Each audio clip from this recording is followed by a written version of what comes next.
Doctor எதிராக சொல்லிட்டாரா, துதிய வைங்க வாயில. டாக்டர் சொன்னது ஒருவேளை நடக்கலாம், நடக்காம போகலாம். எனக்கு வாக்கு பண்ணினவர் உண்மை உள்ளவராக இருக்கிறார்.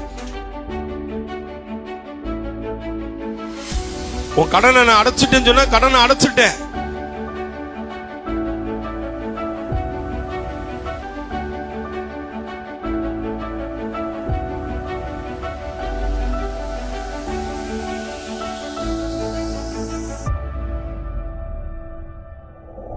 இப்படி ஆபிரகாம் பொறுமையோடு கூட கர்த்தர் பண்ணின வாக்குத்தத்தங்களை பெற்றுக்கொண்டானோ, அதே போல ஆபிரகாமின் பிள்ளைகளாகிய நாம் என்ன பண்ணணும்? பொறுமையோடு கூட கர்த்தர் பண்ணின வாக்குத்தத்தங்களை பெற்றுக்கொள்ளணும்.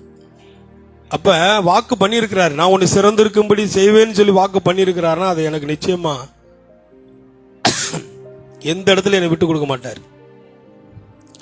ஒரு வினாடி கூட என்னை வெக்கப்பட விடமா. நான் வெக்கப்பட்ட அவர் நாம வாக்கு பண்ணின ஒரு உண்மையுள்ளவரா இருக்கிறாருல்ல.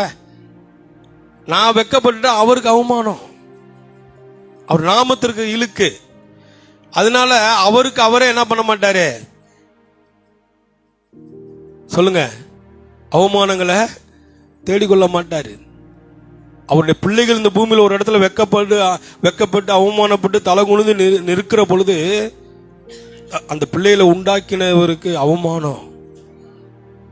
இதெல்லாம் விசுவாசிக்கணும்.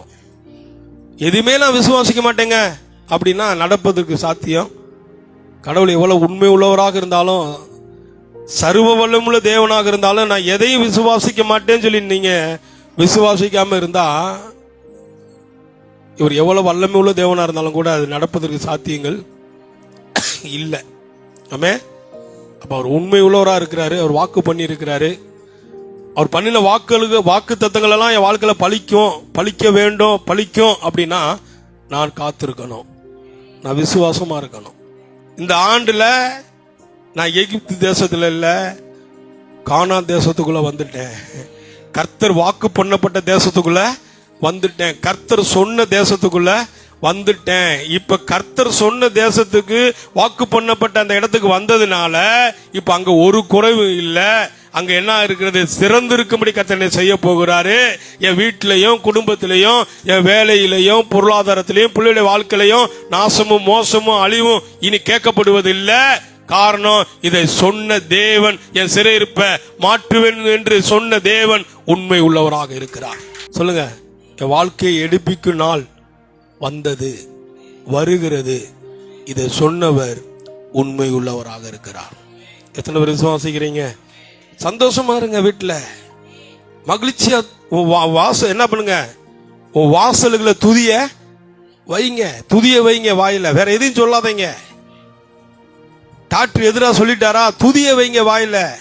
டாக்டர் சொன்னது ஒருவேளை நடக்கலாம், நடக்காம போகலாம். எனக்கு வாக்கு பண்ணின ஒரு உண்மை உள்ளவராக இருக்கிறார். நான் உன்னை சுகமாக்குவேன்னு சொல்லிட்டாரா, சுகமாயிட்டேன். நானு உன் கடனை நான் அடைச்சிட்டேன்னு சொன்னா கடனை அடைச்சிட்டேன். ஏன்னா எனக்கு வாக்கு பண்ணின ஒரு உண்மை உள்ளவராக இருக்கிறார். புதிய வருஷத்துல வந்துட்டோம். புதிய வேலை கர்த்தர் செய்ய போகிறார். என்னை சிறந்திருக்கும்படி செய்வேன்னு சொல்லியிருக்கிறாரு. என் சிறையிருப்பை திருப்பேன்னு சொல்லியிருக்கிறாரு. இப்ப நான் வந்து எகிப்து தேசத்துல இல்ல, என்ன கானான் தேசத்துக்குள்ள என்னை கொண்டு வந்துட்டாரு. எனக்கு என் வீட்டுல, என் குடும்பத்துல, என் வேலையில, என் பொருளாதாரத்துல, பிள்ளையுடைய வாழ்க்கையில, நான் வாழுகிற சமுதாயத்துல நாசம் மோசம் அழிவு கேட்கப்படுவது இல்ல. இது எல்லாம் உன்னை இந்த வருஷத்துல நான் சிறந்திருக்கும்படி செய்வேன்னு சொல்லிட்டாரு. கடன் வாங்க மாட்டேன்னு சொல்லிட்டாரு. வியாதி சுகமாகும் சொல்லிட்டாரு. குழந்தை பிறக்கும் என்று சொல்லிட்டாரு. வீடு கட்டுத்தரப்படும் என்று சொல்லிட்டாரு. இது எல்லாம் எனக்கு வாக்கு பண்ணிட்டாருங்க. நான் பொறுமையோடு கூட அவர் பண்ணின வாக்கு தத்தங்களை நிச்சயமா பெற்றுக்கொள்ளுவேங்க. ஏன்னா இது நிறைவேறும் என்று 100% நான் நம்புறேங்க. காரணம், இதை சொன்னவர் உண்மை உள்ளவர் என்று நான் அறிந்திருக்கிறேன்.